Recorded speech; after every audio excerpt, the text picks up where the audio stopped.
was born by the roadside, somewhere in County Kildare. I think it's all over. It is, and Kildare are the champions. Champions for the first time in 42 years. And it's the red I will repair. The Cora of Kildare.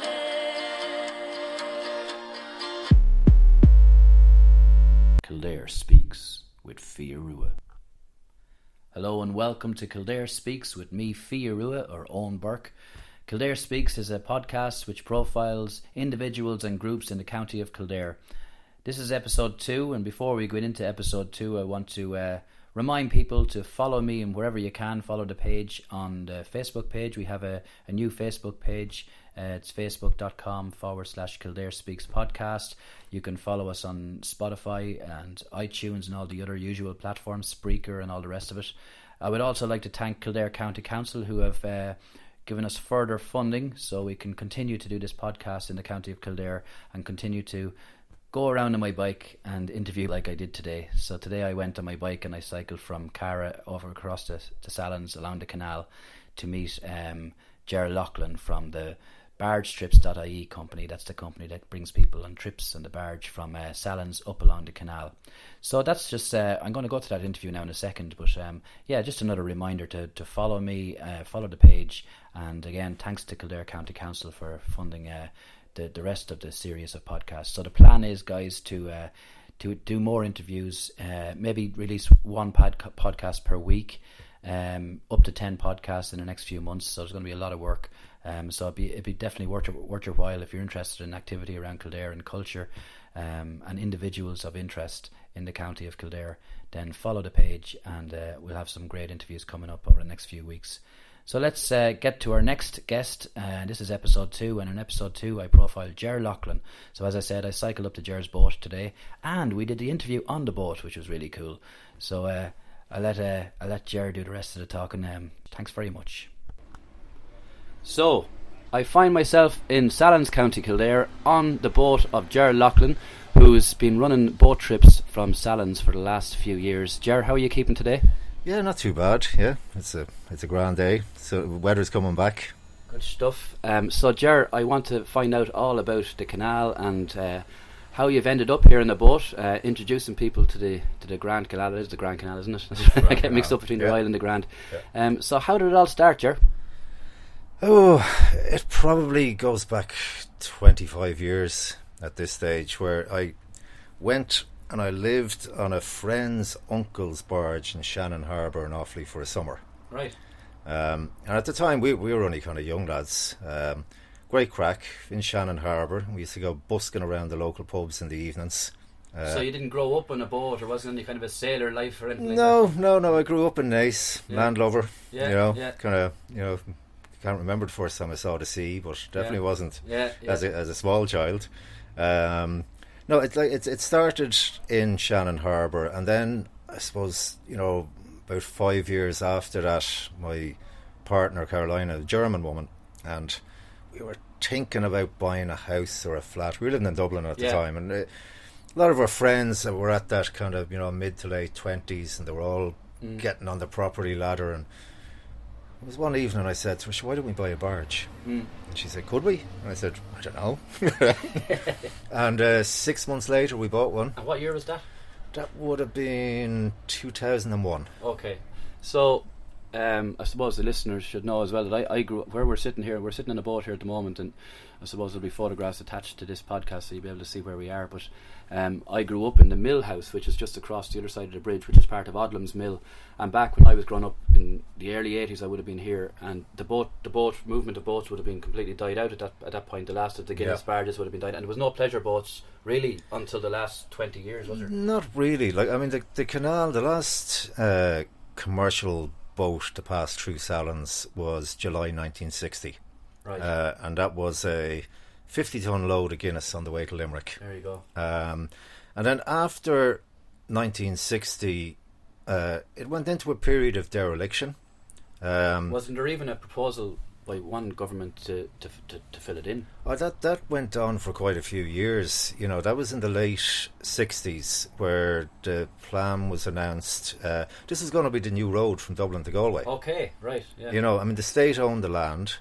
It was just something that was left behind from kind of empire days. And if you imagine the political thinking in the late 1960s, it was a memorial of it would have been fairly Republican. Past, you know, it could have been a Georgian house in Dublin or an old canal. So the Dublin sections of the canal were going to be incorporated into the Dublin sewerage system. Right. And then kind of from Clondalkin out was going to be the road to Galway. Because, you know, the canal, you know, its original intent was to open up a trade route between Dublin and the Shannon. And then the railway was invented shortly after that, wasn't it? Yeah, it had a period where it did okay, but you know, at that time in the late 60s, and you know, it's interesting. A few years ago, I was given an archive of every newspaper cutting connected with that time and the whole debate that went on. That would have been from probably 1968 through to 73. So it, you know, all during that period of time, there was a battle going on to save the canal. Right.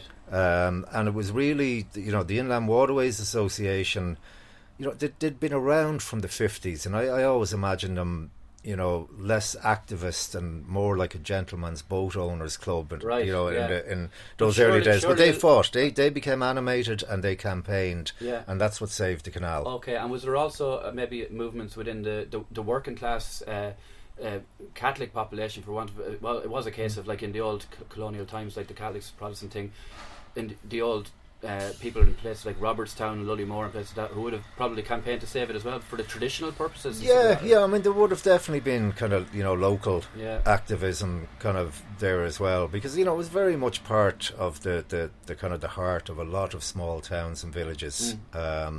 You know, through Kildare. Kildare is the canal's county. You know, there's more miles of canal in Kildare than anywhere else in Ireland. Okay. Because both the Grand and the Royal go through, and then you have all the little spur lines, the Naas branch, the Corbally line. You know, anytime there was a town not too far away from the main line, a link canal would get put in. So, you know, the canals are very much part of you know, Kildare history and Kildare life. And it's basically a utility that we haven't utilised in many years, really, and what a shame it would have been if it had been filled in.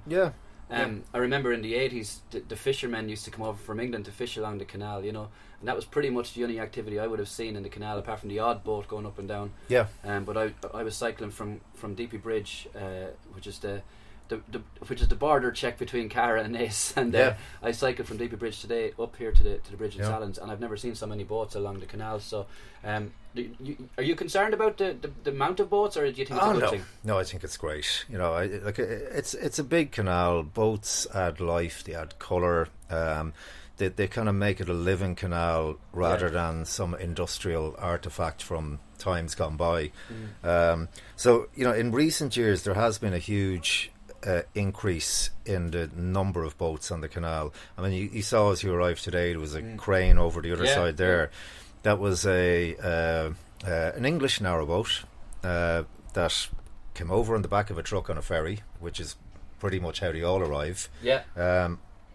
And I was chatting briefly with the couple who own it. They're moving it down to Vickerstown. Where's Vickerstown? Vickerstown would be County Laois and would be on the Barrow branch of the Grand Canal. You know, the Barrow line, once you get to a tie, you're onto the river, and you can go onto the river. You can head out to New Ross. You know, it's all in open navigation. But again, they would be pleasure boaters. You know, they're not gonna live on it. You know, you get a lot of liverboards, but you get the pleasure boaters as well. So in a sense, the people who are living 24/7 on the canal are the ones who's really breathing life into the and bringing community into the canal again. Like the numbers, the increase, especially in the last 3-4 years. You know, there has been. You know, it's to do with the housing crisis. You know, people can't get a mortgage or they can't afford to rent, but if they can raise the money to buy a barge, and you know, credit unions have had a big role in this now. There's been a lot of new liverboards who've arrived in recent years because credit unions have the good sense to see that if they can afford to pay €1,000 a month in rent, they can pay €600 a month in a loan repayment. It's become normalised, maybe. Yeah, banks still don't get it. You know, the mainstream banks still still hasn't kind of added up for them that you know, buying a houseboat might be the way forward. But like, for example, in Salons, you know, there's been liveaboards in Salons for, you know, I would have arrived in 2001. There was some people here already. You know, they've been in Salons a long time, but it was only 5 years ago that service moorings got put in. Right. What do you mean by service moorings? So, people who have access to electricity, have a tap outside their door, can pull up to the sewage pump out station to empty their holding tanks, you know, and all those facilities got put in. And at the time, every boat in Salons got a place on those service moorings. Right. And that was 12. Yeah. 12 vessels. Yeah. We did a count there just before lockdown, before some of them headed off cruising as well. And there's 66 boats in Salons now. Wow. So to go from 12 to 66 in 5 years, and it's still increasing. Yeah. You know, people are still coming. Looking outside of the canal and around Salons again, the canal was in disrepair for many years, but also Salons was, I mean, when I grew up, it was a different place. And then we had this period in the 90s where it was being redeveloped and a lot of new houses, but still the amenities were lacking, and it became quite a satellite town of Dublin. And then the pubs started to brighten up and the restaurants started to open, and now we have a brewery here as well. So it seems that that Salons, the village itself, is actually kind of aligning with the activity in the canal. Oh yeah, I mean, like Salons in. You know, we kind of had a look at this, you know, a couple of years ago. We were putting in a submission for the Bank of Ireland Enterprise Town Awards. Right. We were trying to kind of go, when did this whole thing in Salons start to take off? Because, you know, if you went online, you know, 6 or 7 years ago, and tried to find Salons, you know, you wouldn't really find much going on. Now it's you know, it's seen as a tourism hub in Kildare. Yeah. So and that's a lot to do with the canal. Yeah, it's the canal, but it's also, you know, we've got Loch 13, we got Kildare Brewing, Two Cooks restaurant opened. They're a Mitchell and Bibb Garmund. They're a destination restaurant. You know, the Cafe Grange opened, and all that activity started to happen. You know, and I started up around the same time as well, 2014. Yeah. And it's kind of a domino effect when one opens up and out of nowhere. It's like, oh, well, if you can do it, we'll try it too. Yeah. You know? So, look, you know, I think we've gone from, you know, say with tourism visitors now, you know, the times we're in now, tourism is, you know, who knows when it's going to come back to the way it was.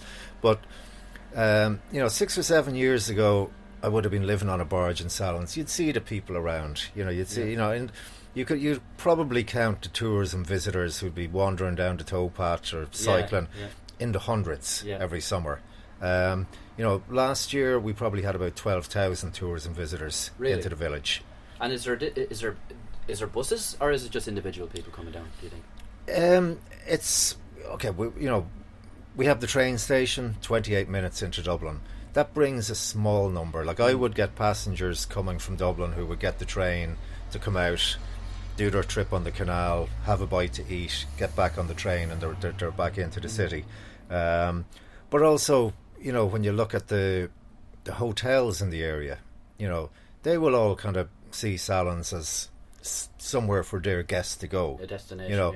You know, it doesn't matter whether it's, you know, 5-star in the K Club or the Clifford Lines, you know, the West Grove and Clane, Lawlers and Nace, Killashee, you know, people who are coming to stay in all those hotels. But isn't it remarkable that, as you said, 2014, 2015, maybe a little bit before that, was the start of this destination, you know. So the likes of County Clare would have started in the 1970s with the German tourists coming over for the traditional music, but it would have took a decade to kind of establish itself. But it all happened very fast here in Salons. Yeah, and it's about to take another massive leap in terms of visitor numbers, and that's the Grand Canal Greenway. Right, and tell me about that, because I've heard whispers of it. So, you know, ultimately it will be a Greenway cycle path walking trail from Dublin to the Shannon, and if you turn left at Robertstown Lowtown, you'll head down to a tie along the Barrow line.